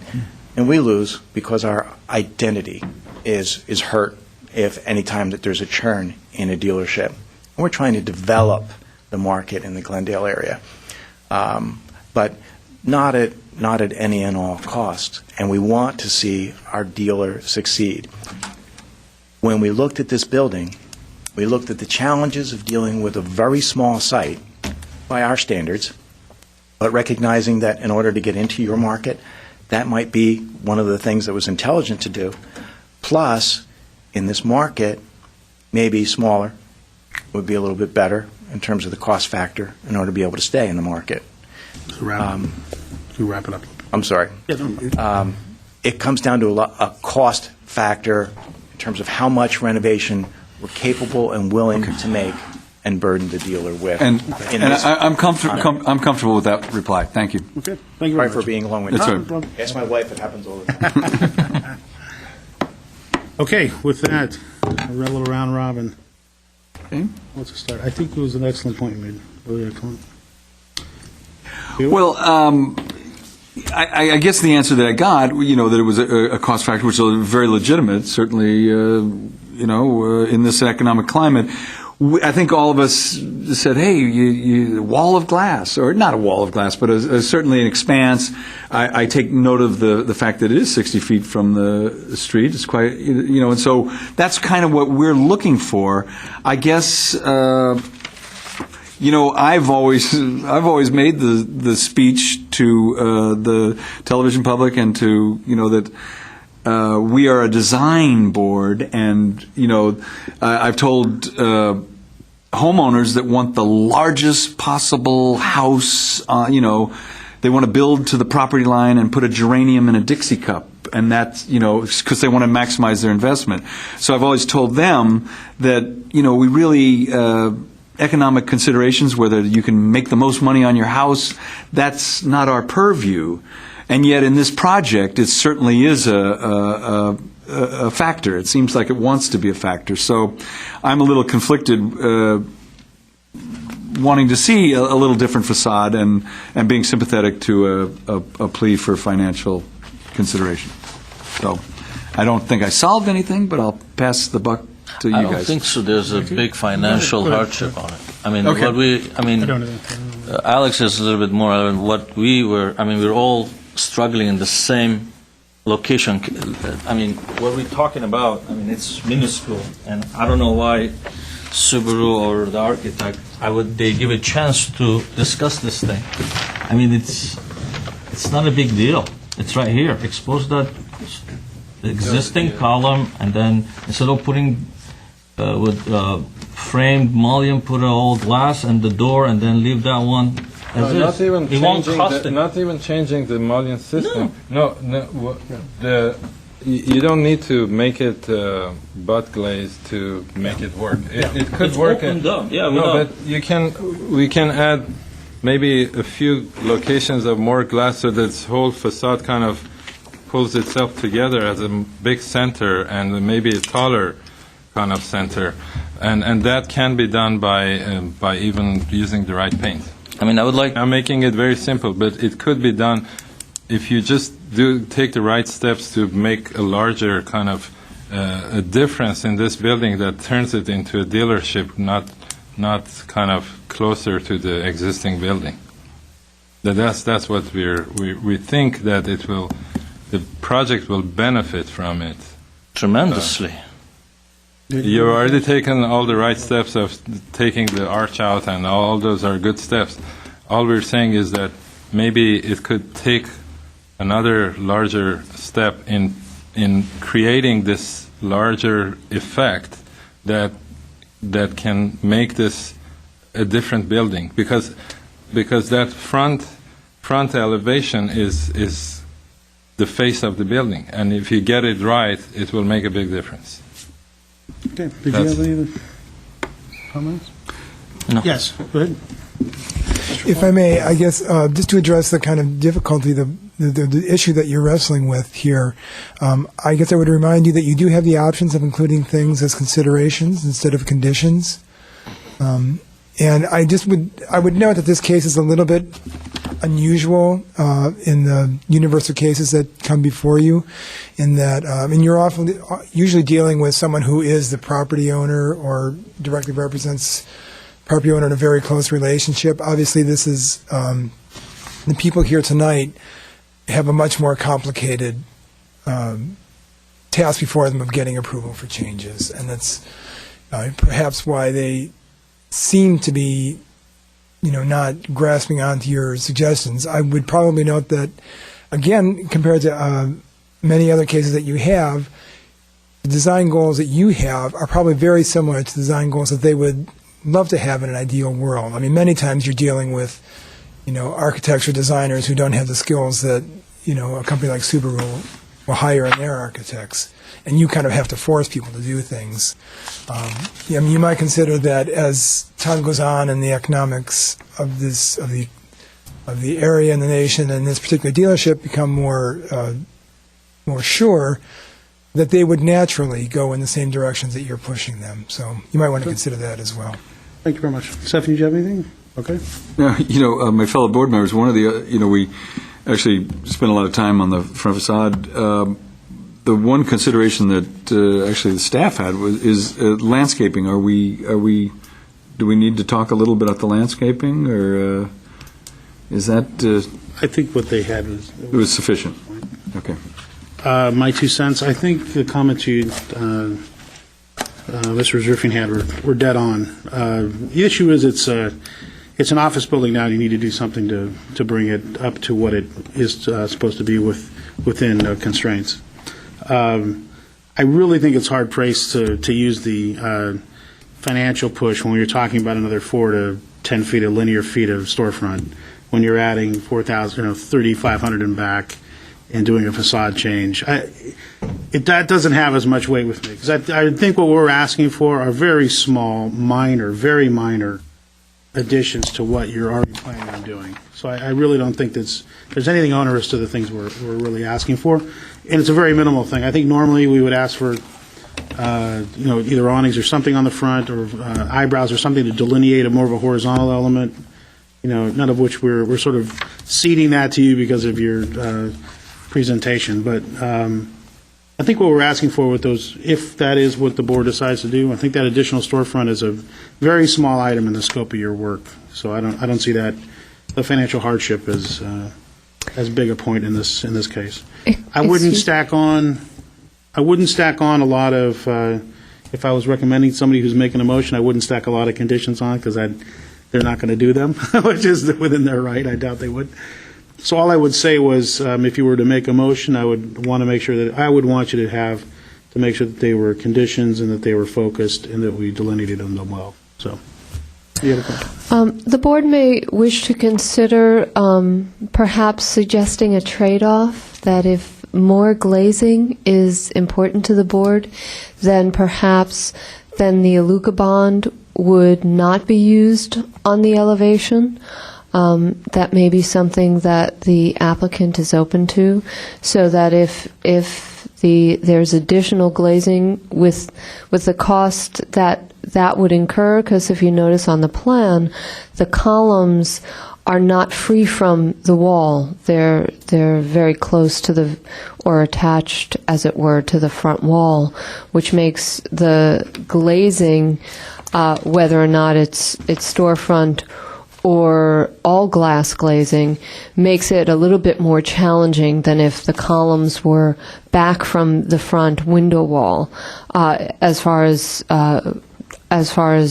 the work that would have to be done in order to achieve that. So that would be an added cost, and that may be possible if there's a reduction in cost somewhere else, perhaps remove the Alucobond from the facade where it's shown, as a suggestion for the board to consider. Is it? Can I ask a question? I don't know who has the answer, but is this a fire-rated building? Are the columns? Do the columns have fireproofing on them? I doubt it. I don't think so. Because if they're tube columns, they can just be used as they are and painted and be used as part of the glass or window wall. So you don't need to put them behind. It can become like the window wall. Can I invite the architect? Will you please? This. State your name again, please. No, can you please come over here? Lyle Hudson.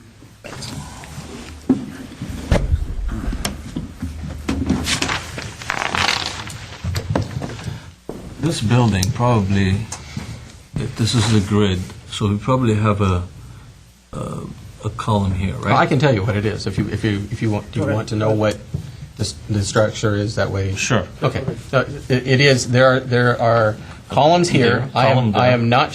There should be a column there. There is one here. There is one on the grid lines. Mm-hmm. Now I am not sure whether the column line is set forward of the glass, at the glass, or behind the glass, because those were boxed in columns, and we chose again to utilize the existing width and the framing and the structure up above to replace that glass. So I'm not sure where exactly those are. The grid line shows it pretty close to in line with the glass, but there's so much fluctuation there, I'm really not sure. But you are correct, and it does span all the way across. We do have a couple of columns back here, but it is pretty much open from there. Well, from my experience, I probably will bet on it. I mean, correct me. Probably, if I was the engineer, I would put the column there, put the beams here, right? And then if this is a soffit work, whatever they have, they framed out, they stuck with it. If you open it, leave this one here, right? This is your monument, the tower. And then all we're asking, you're already replacing this. If you do all volume here, road behind it here, open up this all at once. And in section, probably you're looking at, I don't think so it's going to make a big difference financially. I mean, it's something that we want to. Understand. We're not being hard. I think all of us are in the same. We want to invite. I am not arguing that at all. I get that. I understand exactly. And it's how not that, changing your design, by the way. All I would say as it relates to that, which is that portion from Right here, here. and then here. Mhm. Okay, these are offices, so we don't want them. You don't want to touch there. them. You have the column Right. there. Keep it. And we have this. As it relates to this portion being linear, extremely important is from corporate ID. This part being painted out different, I understand, and given if it were any other kind of building, I would agree with that.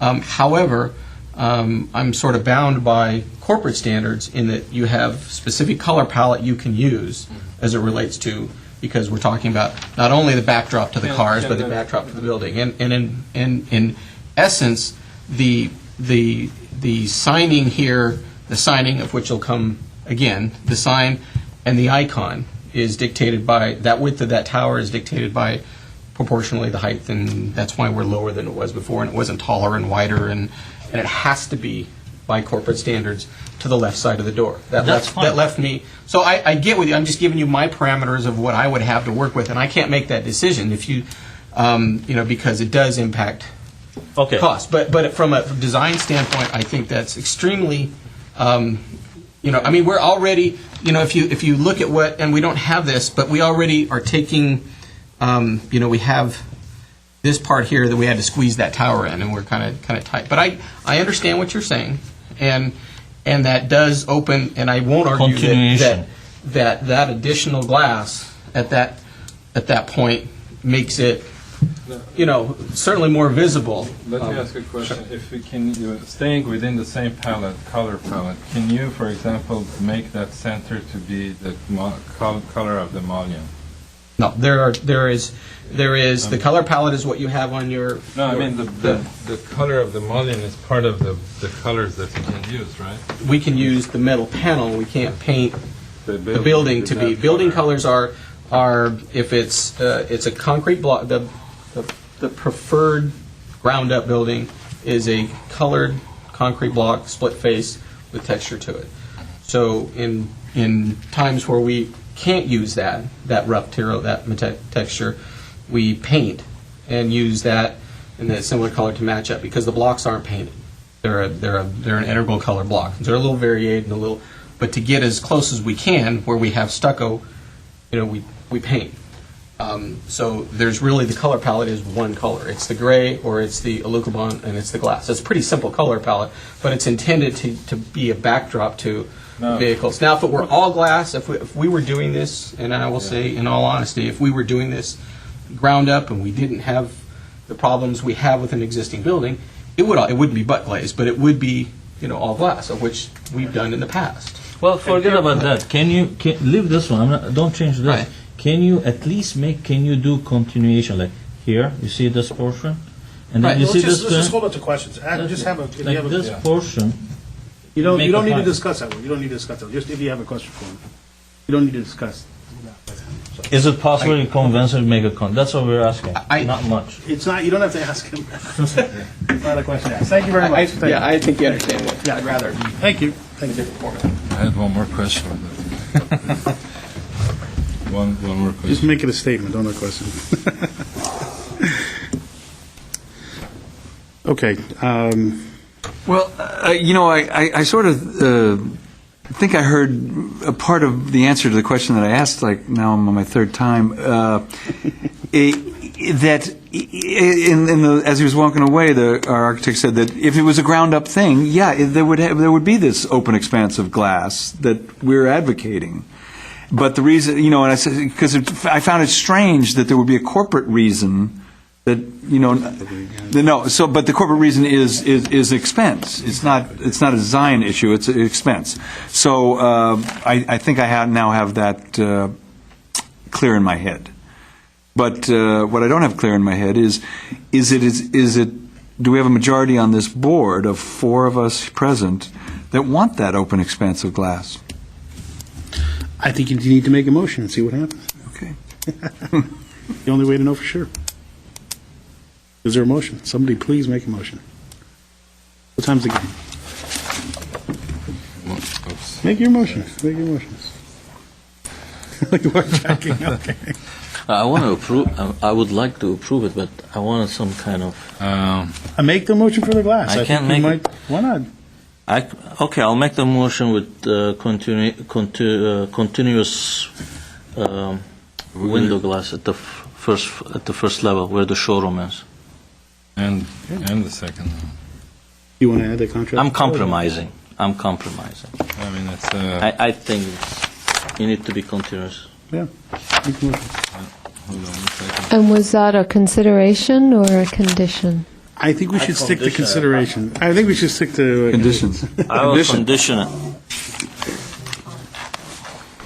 I mean, I wouldn't bother with that. I mean, I would like to see that tower shortened, but they don't want it to do it. That's fine. I'll live with I it. think there's a big space at the second floor that can be used. I think that additional glass. We're talking about 2 panes of glass here. It's not much. Yes. So first and second floor to have additional glass at the center of the building. change the center of the building, basically would be the condition to entertain more glass area. Is there a second to that? What was that? Mr. Valadian made a motion. Actually, you were tagging on, so. And did you say? I'll Second. second. I'll second. I'll just correct the condition. You may have to Good. correct it again. So, Mr. Voladian. Actually, let me. Should I repeat it? Just go to Yeah. grid line, from grid line to Actually, grid line. let me read what I have, and you can sort of amend that. Expose columns on either side of the entry and install additional storefront where showroom is located, except at the tower.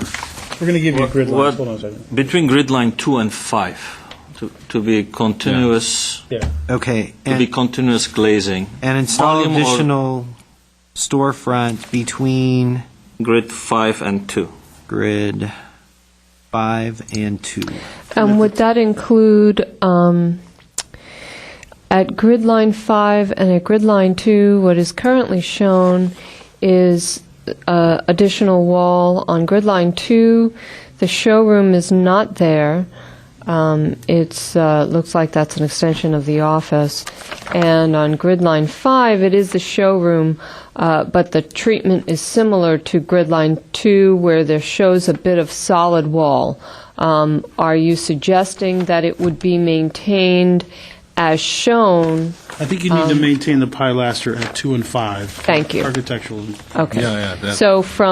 So really where we're talking about is where the opening is shown on one side of grid line 5 and the other side of grid line 2, and between those points, not the center of the columns. Yes. And you're including And the maintaining the tower, the tower I want to maintain. If they if they want to maintain the tower all the way to the ground, that's fine. We'll live with it. They do. And just so that we're very clear, because I know your discussion has been precise, there is also a bit of pilaster to the north of grid line 4 that seems very minimal. Are you suggesting that that bit of pilaster also be removed? Yes. So you get a somewhat of a different treatment on the window wall between column lines 2 and 5. More. And if that modification is conditioned, would the applicant be able to consider removing the Aluka bond as a finish? It's up I to think it is. that's up to them. Yeah. It's really Okay, up to so them. that could be a consideration, that the Aluka bond, where it's shown, could go away. Could go away, but I don't think what we're asking, it's going to make a big... I understand. I just want to know, as the conditions are written, to very clearly understand where the board thinks there may be some flexibility. So I if don't know that we there's, showed any flexibility on the. you didn't, so I'm double checking. Yeah. And I think I'm you presented hearing that. a little bit from Mr. Zarifian, who's seconded the motion. No, I think that will be fine if they choose so. That's a consideration that's up to them. To take out the Luca. Yeah, if they like to, but I personally don't think a couple of panes of glass will do that. Can I also, in this motion, does it incorporate the staff's recommendation, the only one they have regarding the landscape plan? Would that Would include that. would include? So let the motion include staff's recommendation number 1, which is, let me read it, a landscape plan for the landscape buffer in the eastern portion of the site should be submitted, which shows replacement of 2 existing dead trees and adds at least 1 additional tree and large shrubs. Additional landscaping in the existing planter adjacent to the street should be considered. Yeah? Yeah. Okay, any, Do we modify? Do you want me to read the condition back? I may need Yes. your help and Stephanie's help. Okay. Expose columns on either side of the entry and install additional storefront between grid 5 and 2. Maintain pilaster at grid 2 and 5. Pilaster at grid 4 shall be removed.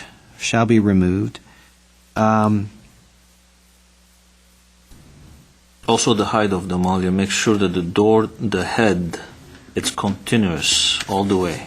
It's not, Okay. Head of mullion should be continuous. The door height is the mullion height, is the height of the window, storefront.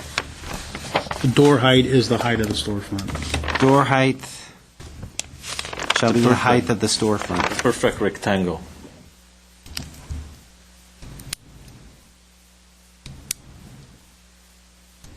And then the only place where you don't want the glazing is where the tower is now. Yes. To maintain the that's tower. right. You can maintain. we're The living tower with can that. be maintained. Yeah. And then, as a result of this condition, the applicant can consider removal of the Aluka bond Fascia. fascia. Okay. Is that how? To be that replaced, clear? where the Aluka bond is removed, it would be replaced by stucco. I guess.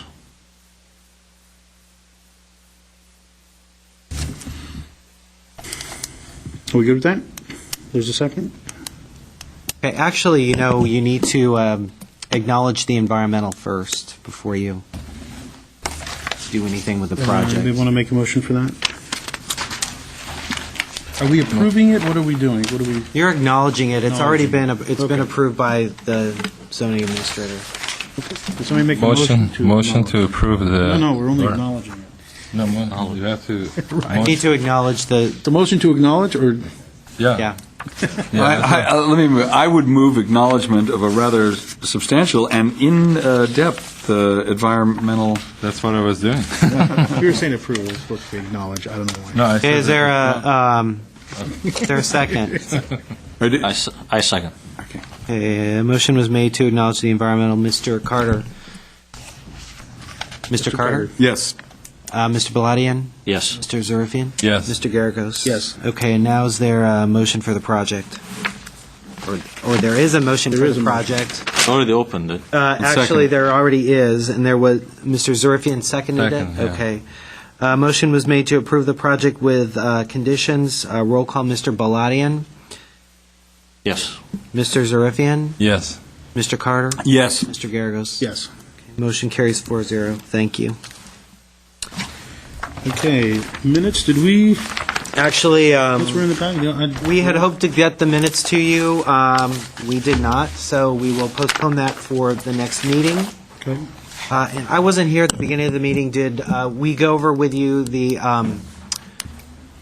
Study session. study session? Yes. And all of you are attending? Yes. Very good.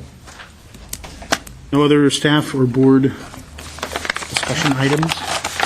We're adjourned. We are adjourned. Thank you. Thank you.